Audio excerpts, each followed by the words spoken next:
Hello friends, next topic is light as a wave. आता main जो आपला chapter आहे वेव्ह ऑप्टिक्स, त्याच्याशी रिलेटेड हा पॉईंट आपला रिअलमध्ये स्टार्ट होतोय. की इंट्रोडक्शनमध्ये आपण काय बघितलं होतं की लाईटला रे म्हणून ट्रीट केलेलं आहे आणि त्यानुसार रिफ्लेक्शन आणि रिफ्रॅक्शनचे लॉज काय आहेत ते पाहिलं होतं. तो इंट्रोडक्शनमध्ये की जे की 11वीत झालेलं आहे आणि आपण आता 12th स्टँडर्डमध्ये आहोत. आणि मग 12th स्टँडर्डमध्ये light is treated as a wave, हा जो कन्सेप्ट काय आहे तो कन्सेप्ट इथे एक्सप्लेन केलेला आहे या पॅराग्राफमध्ये. So basically light is an electromagnetic wave. Light म्हणजे काय आहे तर इलेक्ट्रोमॅग्नेटिक वेव्ह आहे की ज्याच्यामध्ये इलेक्ट्रिक फील्ड वेक्टर पण आहे आणि मॅग्नेटिक फील्ड वेक्टर पण आहे आणि ती वेव्ह आहे. आता ती वेव्ह कशी वगैरे काय आहे ते आपण नंतर पुन्हा डिटेलमध्ये पाहणारच आहोत. पण it is a basically electromagnetic wave. These waves are transverse in nature and consist of tiny oscillating electric and magnetic fields which are perpendicular to each other and also to the direction of the propagation of the wave. आता हे sentence खूप मोठं आहे, long आहे. इथं काय सांगितलेलं आहे की लाईट ही इलेक्ट्रोमॅग्नेटिक वेव्ह आहे आणि ह्या वेव्हचं नेचर कसं आहे, ट्रान्सवर्स नेचर आहे. आता बेसिकली वेव्हचे दोन नेचर्स असतात, ट्रान्सवर्स आणि लॉन्जिट्युडनल. ते आपण 11वीमध्ये पाहिलेलं आहे की ट्रान्सवर्स नेचर म्हणजे काय तर पार्टिकल्स जे असतात मीडियमचे they vibrate perpendicular to the direction of the propagation. आता इथे जे लाईटचे आहेत त्याच्यामध्ये light consist of oscillating electric and magnetic field. लाईटमध्ये इलेक्ट्रिक फील्ड आणि मॅग्नेटिक फील्ड असतं ते कसं होत असतं, ऑसिलेट होत असतं. आणि त्याचे जे ऑसिलेशन्स आहेत ते कसे आहेत, परपेंडिक्युलर टू इच अदर. म्हणजे electric field and magnetic field both are perpendicular to each other and also they are perpendicular to the direction of the propagation of the wave. म्हणजेच काय की सपोज आपली wave आहे ती positive x डायरेक्शनमध्ये चालली असेल तर एक्स डायरेक्शनला परपेंडिक्युलर वाय आणि झेड ह्या डायरेक्शन्समध्ये आपले इलेक्ट्रिक फील्ड व्हेक्टर आणि मॅग्नेटिक फील्ड्स त्यांचे ऑसिलेशन्स असणार, असा त्याचा अर्थ आहे.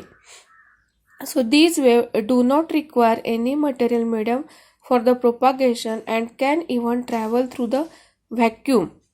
हे जे वेव्ज आहेत त्यांना प्रोपागेशनसाठी म्हणजे ट्रॅव्हल करण्यासाठी कुठल्याही प्रकारचं मटेरियल मीडियमची गरज नाही. They do not require any material medium for the propagation and दस can travel through the vacuum. Vacuum म्हणजे निर्वात पोकळी, जिथं कुठल्याही प्रकारचं काहीही मीडियम नाही आहे त्याच्यातून ह्या वेव्ज आहेत त्या ट्रॅव्हल करू शकतो. सूर्याची लाईट बघा पृथ्वीपर्यंत येते, पृथ्वी आणि सूर्य ह्याच्यामध्ये व्हॅक्यूमच आहे. म्हणजे नुसती लाईट येते अशाला भाग नाही आहे, लाईट बरोबर आणखीन दुसरे सुद्धा हीट एनर्जी सुद्धा आपल्याला मिळती आहे. So do not require medium and can travel through vacuum. Speed of the light in the medium V. एखाद्या मीडियममध्ये कुठलंही मीडियम असेल, एअर मीडियम असू शकतं, गॅस असू शकतो किंवा वॉटर मीडियम असू शकतं, ग्लास असू शकतात, ऑइल असू शकतं. कुठल्याही मीडियममधून ज्या वेळेला आपली लाईट ट्रॅव्हल करते सो त्याचा स्पीड जो आहे that speed depends upon refractive index of that medium. त्या मीडियमचा जो रिफ्रॅक्टिव्ह इंडेक्स आहे, रिफ्रॅक्टिव्ह इंडेक्ससाठी आपण स्मॉल एन हे लेटर यूज करतो. So speed of the light in the medium त्याला व्ही लेटर वापरतात. It depends upon refractive index n of the medium which in turn depend upon the permeability and permittivity of the medium. आता permeability आणि permittivity आहेत हे electric field vector आणि magnetic field vector ह्याच्याशी related ह्या epsilon 0 mu 0 ह्याच्या values आहेत. त्याच्यावरती पुन्हा ह्या रिफ्रॅक्टिव्ह इंडेक्स सुद्धा डिपेंडंट आहे असं त्याचा अर्थ आहे. Sorry for the disturbance. The refractive index is equal to the ratio. Refractive index काय आहे, रेशो आहे. रेशो कोणाचा आहे, the speed of the light in the vacuum c to speed of the light in medium v. म्हणजे refractive इंडेक्सचा हा formula झाला C to V. C म्हणजे काय, लाईटचा स्पीड इन व्हॅक्यूम आणि व्ही म्हणजे काय, लाईटचा स्पीड आहे पण तो कशाचा आहे तर मीडियममध्ये. So refractive index is the ratio. Ratio कोणाचा आहे, speed of light in vacuum to speed of light in medium. The refractive index of the vacuum is 1 and that of the air can be approximated to be 1 also.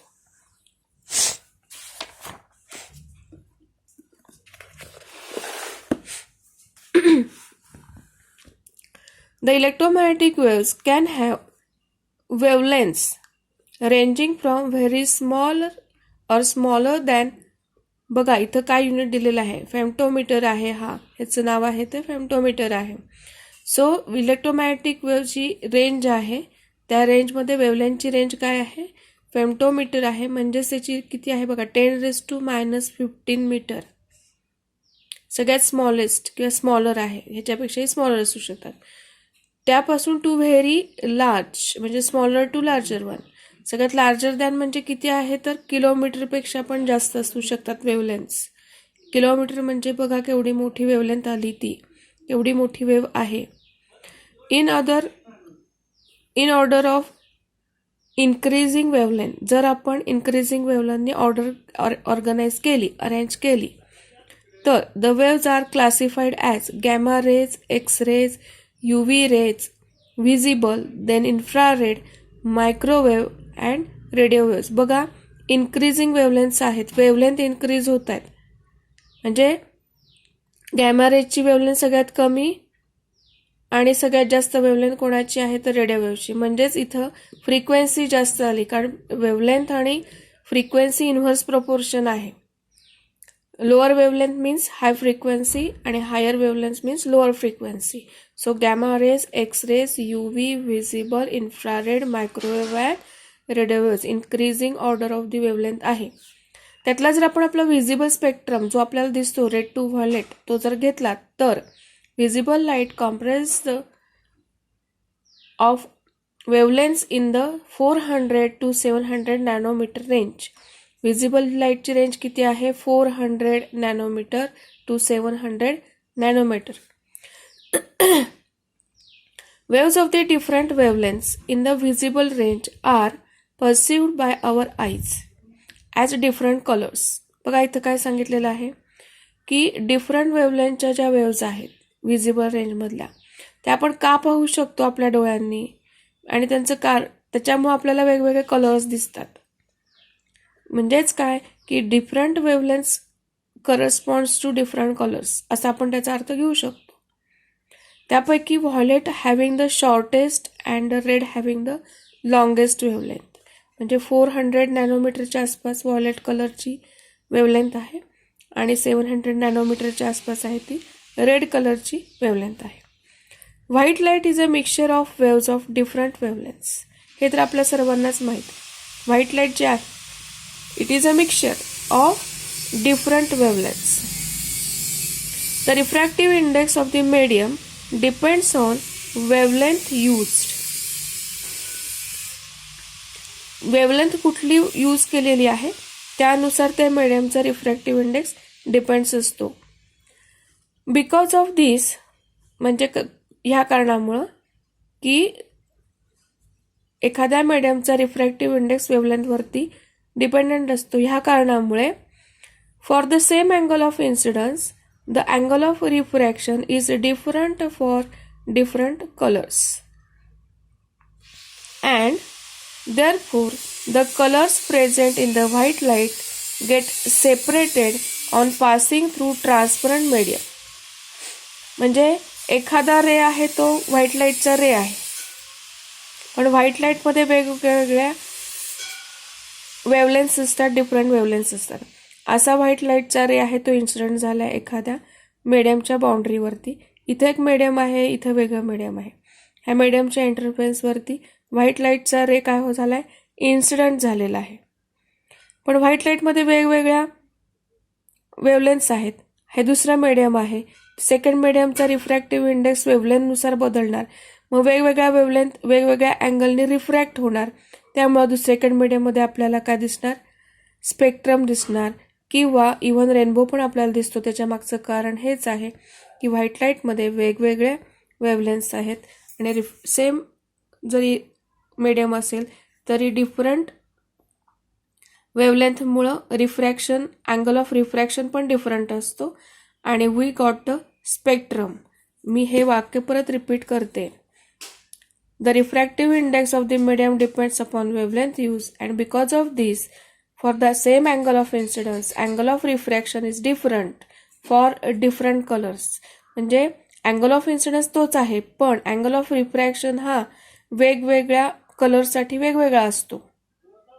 And therefore जे काही colour present आहेत white लाईटमध्ये त्यांचं separation होतं जेव्हा ते transparent मीडियममधून pass होतात तेव्हा, आणि आपल्याला स्पेक्ट्रम दिसतो किंवा रेनबो दिसतो. This is a reason for formation of spectrum and rainbow. इथं काय सांगितलंय, except for normal incidence. Normal इन्सिडन्सच्या बाबतीत काय होणार, नॉर्मल इन्सिडन्स म्हणजे काय की ही बाउंड्री आहे किंवा हा इंटरफेस आहे आणि त्याच्यावरती जर का लाईटचा रे इन्सिडेंट झाला नॉर्मलमध्ये म्हणजे परपेंडिक्युलर, तर तो डायरेक्ट असंच गेला ना, म्हणजे इथं काहीतरी रिफ्रॅक्शन वगैरे अँगलच चेंज होत नाही किंवा रिफ्लेक्शन पण होत नाही. अँगल ऑफ हा जो नॉर्मल इन्सिडन्स सोडला तर बाकीच्या अँगल ऑफ इन्सिडन्ससाठी मग आपल्याला वेगवेगळा अँगल ऑफ रिफ्रॅक्शन मिळतो आणि आपल्याला स्पेक्ट्रम दिसू शकतो. So this is the beginning of the wave theory of light or wave of light or light as a wave. Any suggestion, please comment in the box. Thank you.